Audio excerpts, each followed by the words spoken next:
Now, there was a lot of applause at times out here during the president's speech, especially when the president said Boston will run again and the marathon will be back next year. Reporting live in Boston. Very bad. Oh, there goes a wave. It's just crashing up against the seawall. Gotta get hit again. And this isn't even the worst of it. Brent, a very scary and loud situation here on Wampawag Trail at house number 67. Right now, folks are just trying to assess the damage and try to figure out what exactly caused this explosion. We know of as many as 3 victims in this case, but there could be much more because according to the fire chief here in East Haven, the plane could have carried as many as 8 passengers. Brent, definitely something you don't see every day in Stonington, let alone any coastal town in Connecticut. A poor young humpback whale washed up on shore. After all this is cleared, here's the other problem. Patches of oil. This is olive oil right here. They're going to have to power wash all this, clean it all up, and then they can finally open up Interstate 84. This 21-page arrest warrant details a night of drinking and more drinking by Officer Michael Koistinen. The arrest warrant also raises questions about how the case was handled at the very beginning. We're having a heated game of ping pong, pretty cool sport to play in this cooling center. And these cooling centers are all over the town right now, all over the city of Hartford to help people beat the heat. Well, last minute Mega Millions players. This guy right here. Hey, what are the numbers, man? I picked them from the internet. You picked them up on the internet? Well, you know what? I think you are the winner, so I want to present you with this beautiful check for $640 million. Would you like it? Research has led to development on this sailing vessel, an iPhone app called Whale Alert, and everyone can download it for free. Still no mail? Well, that's surprising to many homeowners because they've actually cleared out a spot around their mailbox, but this is not enough. Now, this is more like it. The post office wants folks to clear out a big enough spot for a mail delivery truck about the size of our news vehicle to be able to pull into. Now, this is a pretty small fire, but on a day like today, it could start cooking really fast. Check out how the flames are just spreading to all these dead leaves. Within 15 minutes, a half an acre, this entire area around us could be engulfed. It's another full day here for Connecticut State Police divers here at Pine Lake in Bristol. Just like they did yesterday, divers have been getting in and out of the water in rotations, working a guide rope all the way up to an orange buoy, basically searching a 2-foot radius as they work back and forth from the shore. But so far, just like yesterday, it doesn't appear they have found anything of significance in the Aaron Hernandez case. It's been a long week here in Massachusetts and a long day in Watertown, but as you said, applause erupted once Boston PD tweeted that the suspect was in custody and was alive. And this is applause that happened as the ambulance carrying the suspect came through the police barricade where the media was located.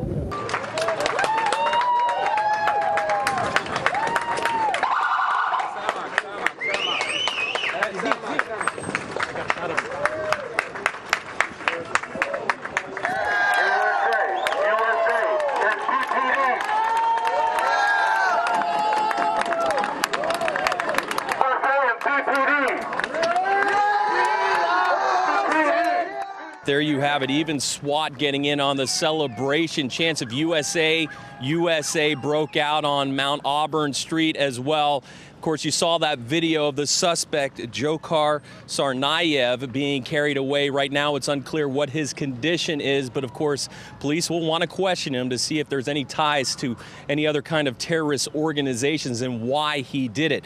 Now, once again, let's go back to some of that celebration and hear from the people applauding the police. I clapped, cheer. I slapped on the cop's car for the first time in my life. I'll never do that again. Just glad he's brought to justice. Just glad he's going to jail and hopefully he gets what he deserves. Very content with the outcome. Absolutely. It was a long time coming. It was a tough day.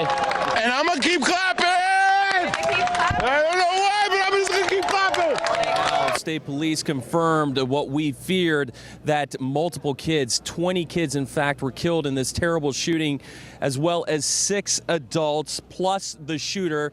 Unclear whether the shooter took his own life or was shot himself, as well as another adult killed at another crime scene here in Newtown. Now, as we were going to the scene earlier this morning, Dozens of state police cruisers zip past us, as well as ambulances trying to get to the scene in Newtown. When we pulled up, this is the mayhem we encountered.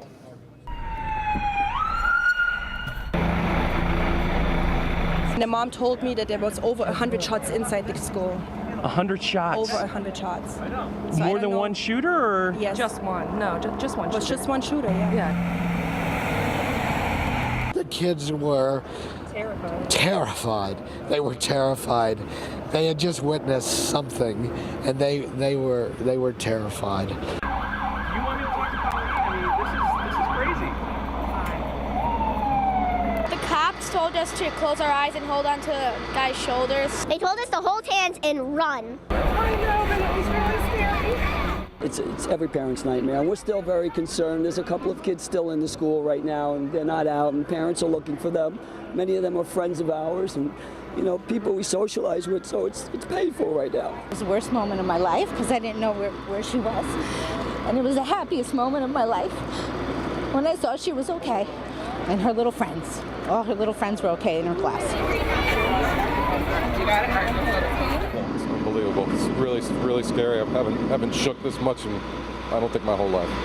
It's the most traumatizing thing I've ever been through. I was at home. Called my husband home. He's here. Yeah, so did I. Yeah, just all of us moms networking, trying to figure out what's going on. Lori, just as he did a month ago at his last court appearance, Aaron Hernandez scanned the courtroom and mouthed the words, "I love you," to someone in our general vicinity. Now, his attorneys claimed today that they had no idea that Hernandez actually got indicted today until prosecutors made the announcement of the major development in court. Aaron Hernandez entered the courtroom and actually took a seat this time, prepared for a drawn-out probable cause hearing. Instead, the evidence Hernandez expected would be presented against him was postponed again after a grand jury finally did what many expected: indict him for Odin Lloyd's murder. Counsel for the Commonwealth, when do you think that it will be possible to arrange for the arraignment in Superior Court? While a murder indictment is never a good thing for a defendant, Hernandez's attorney actually praised it as progress. We are now pleased with the indictment that will put us on a path towards trial. There has been an incredible rush to judgment in this case. It has been based on innuendo and misrepresentations of facts. Hearsay and opinion has been represented as fact and as evidence, and it is not. Hernandez's high-priced defense team says it hoped to, at the hearing, cross-examine witnesses and test their credibility. Testifying witnesses could potentially be Carlos Ortiz and Ernest Wallace, who prosecutors say were with Hernandez and Odin Lloyd in a car when it pulled into a North Attleboro Industrial Park June 17th, the night Lloyd was shot to death. Ortiz and Wallace, detectives say, returned to Bristol, Connecticut the following day. Client is doing as best one could expect. He's bearing up under the pressure. He understands what's in front of him, and he's committed to clearing his name. It's clear Hernandez still has fans and believers that he's innocent. The district attorney claims evidence to the contrary is still mounting. Are you happy about the indictment? I don't think happy is the right word. This was a very grave case. My heart goes out to the Lloyd family. I just met with somewhere around 10 of his family members. We're about improving public safety and getting justice for victims. When we do that, that's something to be happy about. Now, because of the indictment, the case has been bumped up to Superior Court in Fall River, where Aaron Hernandez will be rearraigned for murder. Within feet of city crews working to restore service to the traffic lights at the intersection of Main and Albany Avenue in Hartford, Tony Brown was lighting a memorial candle for his young niece, Ruby Laguerre. He says she just turned 15 10 days ago. She was in her friend's car, and it was his mom's car. That's the only thing we heard about. We didn't hear nothing else. That car, a silver Infiniti, slammed into a building, killing the teenage driver and the front passenger, who Brown says was Ruby. A third teen in the back seat survived the impact. We helped the third party passenger in the back. We took him out while the car was lightly on flames. Joshua Serrano told Fox Connecticut that police were on the scene, but he also made this startling claim. I requested 2 officers' assistance, don't know them by name. They refused to help. They said they wasn't doing that because they're not firefighters. These are the key words, okay? We're quoting that. That was a bold statement that we wanted clarification on from HPD. We would look at that.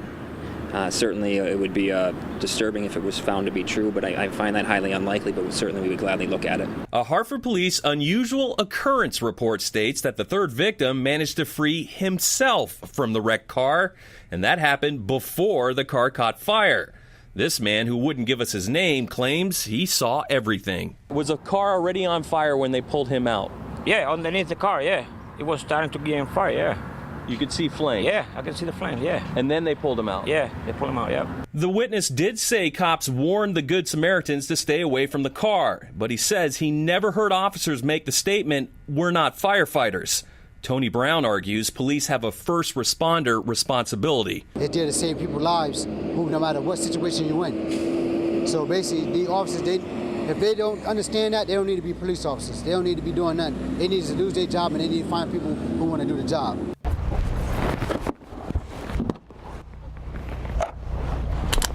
Okay. Mike Polonzi has been a firearms instructor for 15 years, so he takes a lot of target practice. But why is he taking shots at a school backpack? And there you go. Well, because if you advertise that it can take a bullet, even at point-blank range, you'd better be able to prove it. So there's where you hit it. There is no penetration. Polonzi's $250 bullet-resistant panel provides NIJ Level 3A protection. The panel does stop every handgun round up to a .44 Magnum multiple times. And even though it's not rated for it, the panel can even stop a 12-gauge shotgun blast. See what we have? No hole. Pushed it back, but did not penetrate. You get hit with one of these, you'll probably break a few ribs, but guess what? You won't be... The round will not penetrate the body, which is the important thing. The backpack doubles as a shield to protect the vital organs, either held out in front or worn on the back. You'd be leaving the active shooting area, and the threat would be behind you at that point. Polonzi's Boston area company, Magnum Anti-Ballistic Systems, did well selling the backpack since mass shootings like Virginia Tech. But after Sandy Hook, it's probably not surprising. Demand is up. That sales increased about 75%, Polonzi estimates. I would say 50% of that 75% are geared towards younger children. Polonzi can even custom cut his panel to fit anyone's book bag. I think we did a Star Wars one. You know, the kid's favorite Star Wars one. The mother called us up and said, "Can you put one of your panels in here?" The backpack is just one protective product. When we have a new product, we come out and we shoot it. It's a good idea just to see how it's going to react in a real world situation. We shoot 6 times of a 9mm, and which is what the NIJ rating is. We document what it's done, and then after that, we go back and we continue to shoot it. The Magnum Concealment Vest offers the same protection as a standard police vest. This is a little over 7.5 pounds. But about a third of the weight. Polonzi's vest is one size fits all. All I do is just throw it over myself, like that. Like that. And then the come around and just throw them on. And don't even worry whether the straps are twisted. It doesn't matter. Doesn't matter. And that's how quick it is. 3 seconds.